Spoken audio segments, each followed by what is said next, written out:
Olá, vamos falar sobre a atividade experimental 2.1, preparar soluções a partir de solutos sólidos. No conteúdo do nosso vídeo vamos ter o objetivo da atividade, como é que se executa, quais são as observações relevantes, o que é que vamos medir, que cálculos vamos fazer e que conclusões podemos tirar.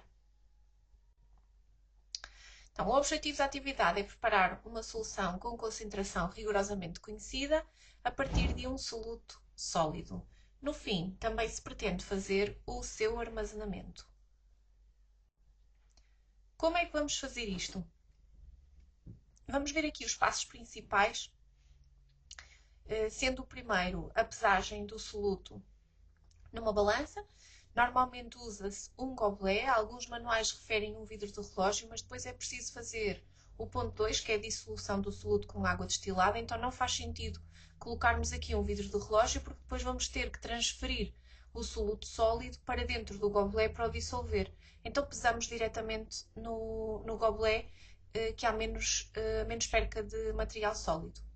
No fim de dissolvermos no gobelet, convém ter aqui atenção para usar o mínimo de água, na globalidade, talvez até metade da capacidade do balão volumétrico deve ser suficiente, uma vez que este conteúdo, depois de estar dissolvido, vai ser transferido para o nosso balão volumétrico e antes de descartar e lavar este gobelet, convém adicionar um pouco mais de água e aproveitar essa água de lavagem de regresso ao balão volumétrico. A água utilizada normalmente é a água destilada para não introduzir nenhum outro tipo de impurezas à nossa solução. A quinta etapa implica completar o balão volumétrico com água destilada até ao traço de referência, sendo aqui muito importante garantir que o menisco é aquela bolhinha que fica no topo, estou aqui a exagerá-la um bocadinho, a parte de baixo do menisco é que tem que ficar a tocar no traço de referência para que a água esteja no nível coerente. Se ultrapassarmos aqui este valor, temos uma solução com uma concentração que não é rigorosa, até porque não a vamos poder determinar, porque não sabemos qual é que é o volume final da solução resultante. Portanto, caso ultrapassemos o traço de referência, será necessário repetir a preparação da solução. Se não ultrapassarmos, é treinar o gotejar até conseguir atingir o traço de referência. Há manuais que indicam o uso do conta-gotas, o conta-gotas acaba por nos dar um bocadinho mais de destreza, mas o objetivo é tentarmos fazer este gotejar com a própria garrafa de esguicho. Após o completar da água no balão volumétrico, vamos rolhá-lo e homogeneizar a solução. No fundo, agitar o conteúdo do balão volumétrico para que a concentração no decorrer da solução seja sempre a mesma. Ao nível do procedimento, falta falarmos um bocadinho da forma como armazenamos a solução que acabamos de preparar. A primeira coisa que devemos fazer é lavar o frasco, normalmente com água destilada, retirar-lhe qualquer tipo de impureza ou sujidade e antes de guardar a solução no seu interior, convém lavar o frasco com a própria solução. Porquê é que fazemos isto? O objetivo é, por um lado, a primeira lavagem, eliminar tudo o que é resíduos de outras coisas que possam estar dentro do frasco. Por outro, impedir que a água ou as gotículas de água que ficaram nas paredes do frasco vão diluir a solução que preparamos e reduzir, no fundo, a concentração da solução que tivemos o cuidado de preparar. Após esta lavagem, transferimos então a solução do balão volumétrico para o frasco, rotulamos o frasco, arrolhamos o frasco e rotulámo-lo com informações que são fundamentais. Identificar qual é que é a solução, podemos pôr o nome ou então a fórmula química. Também é importante saber quando é que esta solução foi preparada. Todas as coisas têm um prazo de validade. Eu não posso preparar uma solução hoje e esperar que daqui a um ano ela ainda esteja em boas condições para ser utilizada. Se eu tiver o hábito de preparar várias soluções com antecedência, a dada altura eu não sei quando é que preparei o quê e posso estar a usar uma solução que já está estragada. E também devemos sempre identificar o valor da concentração da solução. Nesta fase nós vamos trabalhar a concentração molar ou apenas concentração. Noutros momentos da vida escolar podem ter feito a mesma coisa, mas com a concentração em massa. Quais são as observações relevantes? Basicamente, a solução que é habitual preparar-se aqui no ambiente escolar é uma solução com sulfato de cobre pentaidratado, CuSO4.5H2O, que dá à água destilada uma tonalidade azulada.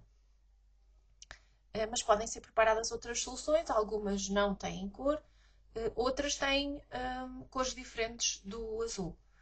Na globalidade, o mais comum é usar então o sulfato de cobre pentaidratado. Também há alguns colegas que usam o sulfato de cobre anidro, mas parece-me um bocadinho desperdício. O anidro é uma solução de sulfato de cobre que não tem incorporados na sua estrutura estas 5 moléculas de água que estão aqui. E então o sólido usado tem uma cor branca em vez de ser azulado.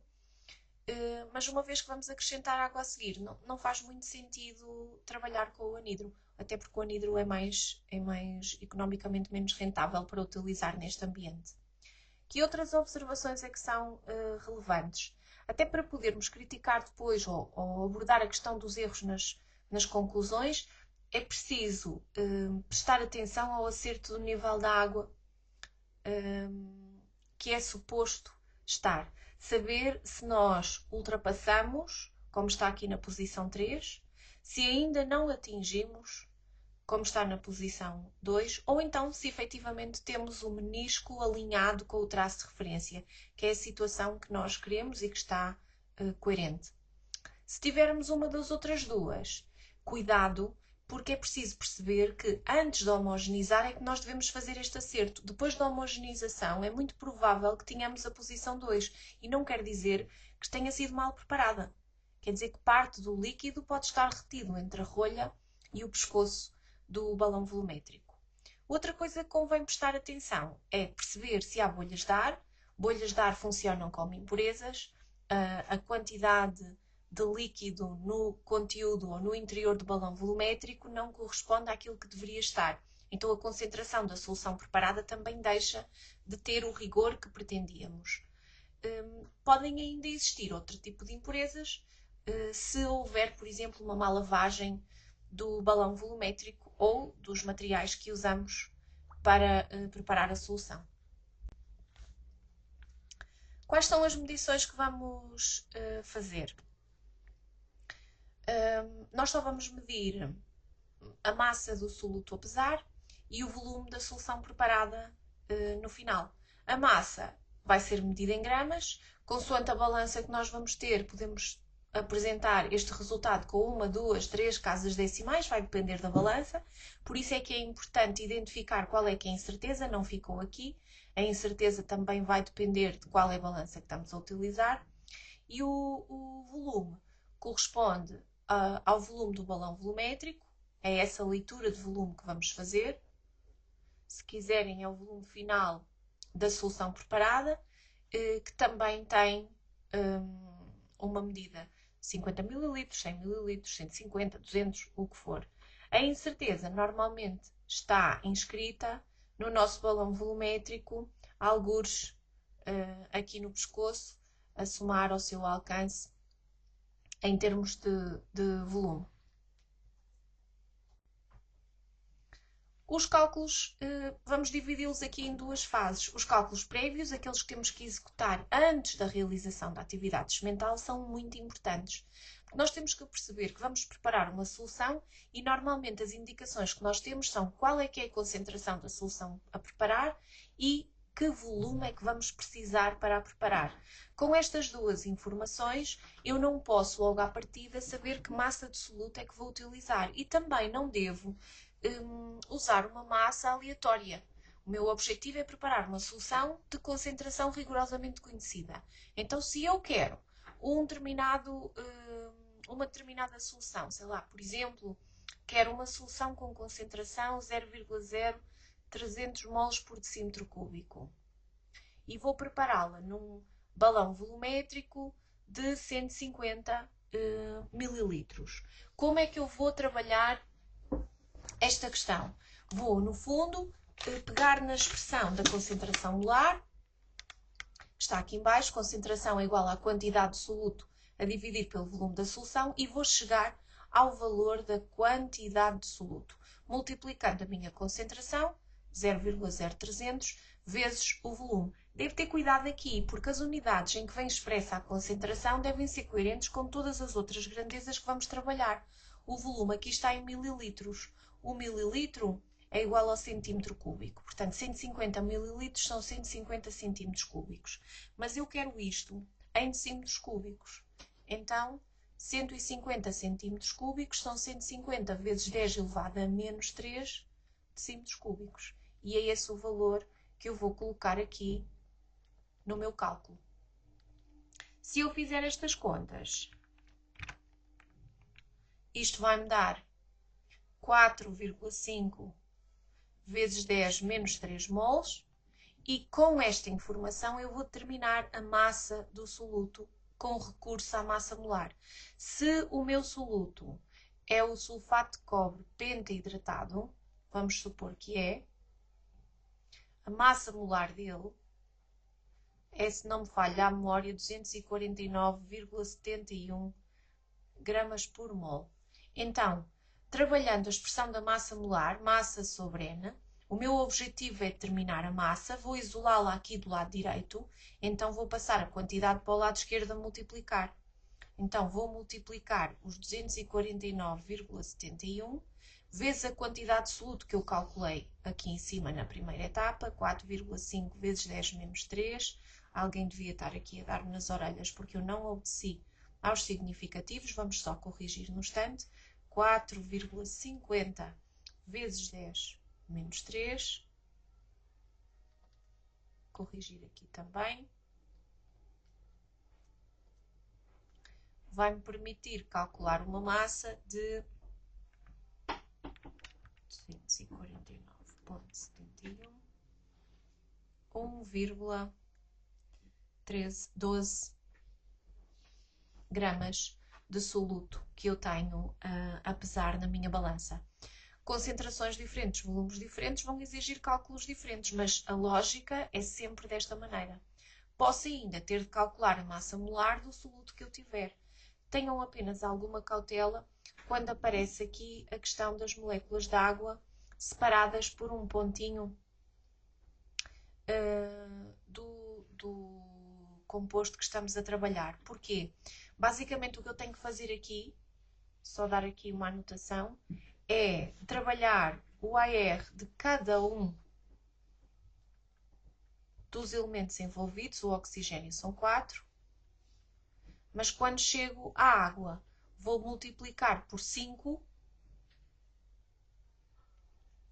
o AR de cada um dos elementos. A água tem 2 hidrogénios mais um oxigênio. Se calhar é melhor por aqui assim um parênteses reto. Depois vou substituir para cada um. Portanto, se em vez de ter um composto pentaidratado tiver monohidratado, só vou usar uma molécula de água. 2 vezes o AR do hidrogênio mais uma vez o AR do oxigênio e assim por diante. Já no fim da nossa solução preparada, devemos fazer a correção da concentração da solução final. Porquê é que devemos fazer a correção? Só colocar aqui, correção da concentração da solução preparada.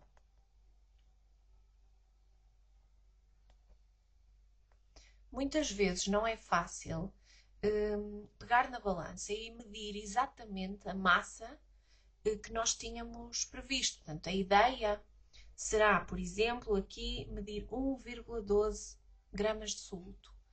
Mas nem sempre temos as balanças apropriadas para fazer a medição, podem ser mais ou menos sensíveis, e até a nossa própria destreza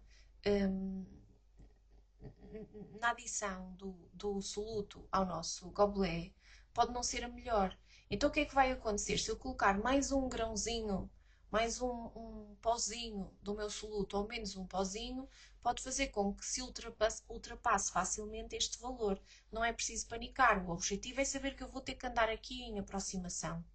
Aproximadamente 1,12. Mas se eu medir 11,09, 1,18 ou mesmo 1,23, não vou panicar com isso. O que é que vou fazer? Vou repetir os cálculos prévios, mas ao contrário.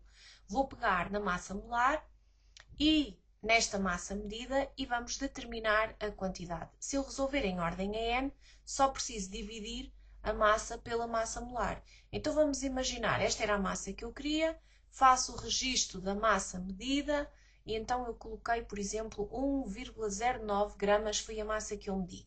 Então é esse valor que eu vou colocar aqui, vou dividi-lo pela massa molar, que já tínhamos visto há pouco, e se eu fizer este cálculo, 1,09 a dividir por 249,71 vai-me dar 4,37 vezes 10 menos 3 moles de soluto. Com essa informação, venho calcular a concentração molar da solução, porque ela é a quantidade a dividir pelo volume. Então, 4,37 vezes 10 menos 3 a dividir pelo volume que eu estabeleci há pouco. Se não me falha a memória, era 150 mililitros, portanto 150 vezes 10 menos 3. Isto vai-me dar 2,91 vezes 10 menos 2 mol por decímetro cúbico. Reparem que basicamente o que eu tenho aqui é 0, só puxar aqui mais para cima, para não ficar sem espaço, 0,0291 mol por decímetro cúbico. O meu objetivo era aproximar-me do 0,0300. Portanto, é um valor bastante próximo e este já rigoroso para a concentração da solução que nós preparamos. Quais podem ser as conclusões a apresentar se tivermos que construir um relatório? Então, basicamente, é fundamental apresentar todos os nossos resultados. Como é que vamos apresentar os resultados? Vamos escrever um texto onde vamos indicar qual é que é a massa do nosso soluto, a massa que medimos efetivamente, x gramas mais ou menos a incerteza associada a essa medida, foram dissolvidos num balão volumétrico com um volume igual a, e o valor do volume do nosso balão volumétrico, o exemplo que eu usei era os 150 mililitros, com a respectiva incerteza, permitiu-nos preparar uma solução cuja concentração é tantos mol por decímetro cúbico. Convém identificarmos se os objetivos foram ou não cumpridos. Se foram, vamos dizer isto, os objetivos foram cumpridos, uma vez que a solução que preparamos apresenta uma concentração que conseguimos calcular com rigor. No final ainda a armazenamos. Se por acaso não cumprimos os objetivos por alguma razão, é aqui o espaço para o dizer. Os objetivos não foram cumpridos ou não foram cumpridos totalmente. Por exemplo, preparamos a solução, mas já não houve tempo para armazená-la. São essas indicações que vamos colocar. Também devemos comparar a concentração da solução preparada com aquela que tínhamos previsto inicialmente, se são valores muito próximos ou não. O exemplo que eu estava a dar tinha um 0,0291 e o que eu queria calcular era com 300 no final. Portanto, é uma diferença ligeira, vou dizê-lo aqui. Às vezes, nas conclusões, pedem-nos para responder algumas questões que são diferentes. Uma das questões típicas é perceber que a massa calculada e a massa medida não são necessariamente iguais, que eu estava a dizer há pouco. É muito difícil medir com exatidão a massa que foi determinada. Portanto, além de estarmos dependentes da incerteza da balança, também estamos dependentes de quão finamente dividido ou não está o soluto que vamos trabalhar. Além de que, mesmo não usando uma massa exatamente igual àquela que nós previmos medir, essa questão acaba a ser irrelevante, não tem qualquer importância, porque nós podemos, no fim, fazer o cálculo da correção da concentração da solução efetivamente preparada. Também temos que estar cientes que, por mais atentos, por mais cuidadosos que sejamos, há sempre erros a acontecer. E então nós vamos sempre classificá-los em dois tipos, sistemáticos e aleatórios ou acidentais. É também nas conclusões que fazemos essa análise. Quais são os erros sistemáticos possíveis? Se a balança estiver mal calibrada, e quem diz a balança diz também todo o equipamento de medida de volumes, o balão volumétrico, por exemplo, podemos estar dependentes do grau de pureza da substância que nós estamos a trabalhar. Se ela contiver impurezas, podem dificultar-nos o processo, ou então a concentração da solução não corresponde exatamente àquela que nós estamos a calcular. Vi estes dias também um erro comum, que é se eu tiver a pesar a balança e ela estiver desnivelada. A balança deve estar sempre assente num plano horizontal. Se ela estiver desnivelada, isto vai traduzir-se num erro na medição da massa. Esse erro também é um erro sistemático. Vou pôr aqui balança desnivelada. Balança desnivelada. Claro que eu exagerei aqui este desnível na imagem, mas às vezes basta ter meia dúzia de folhas por baixo, apenas de um dos lados, ou um lápis que ficou escondido por baixo da balança, já temos este desnível. Dentro dos erros aleatórios ou acidentais, temos a contaminação que pode ocorrer se nós não lavarmos de forma eficiente o material e o equipamento utilizado. Pode haver contaminação devido à presença de bolhas de ar, se formos muito rápidos a injetar água destilada a partir da garrafa de esguicho para o interior do balão, vão formar-se bolhas de ar que são muito difíceis às vezes de rebentar. Normalmente rebentamos com pequenos piparotes com os dedos, damos assim uns estalinhos pequeninos no balão volumétrico, na expectativa que essas bolhinhas de gás subam e se dissipem depois à superfície, mas nem sempre é possível e nem sempre é fácil fazê-lo.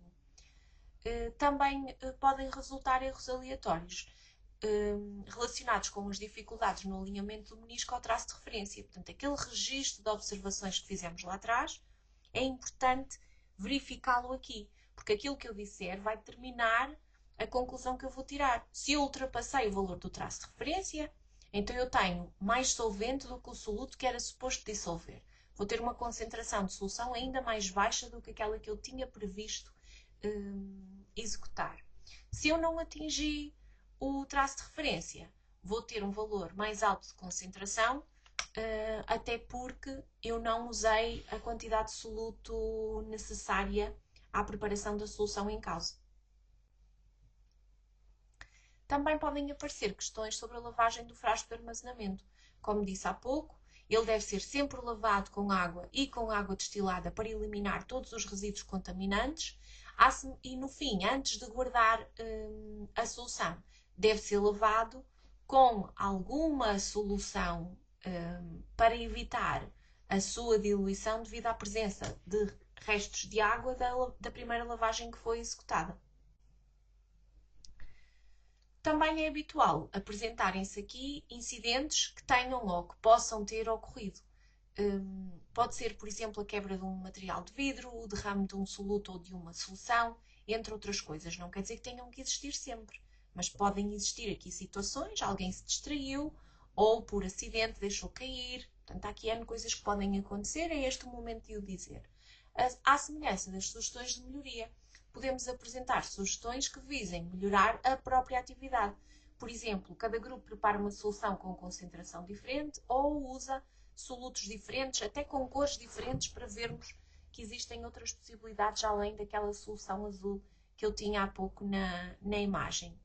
Também é momento de fazer uma pequena reflexão da atividade. Que benefícios é que tivemos desta execução? No fundo, é perceber melhor um conceito que trabalhamos teoricamente, o que é que ele domina na prática. Talvez isso ajude a ensinar os alunos a parte que não é palpável no âmbito da fisicoquímica.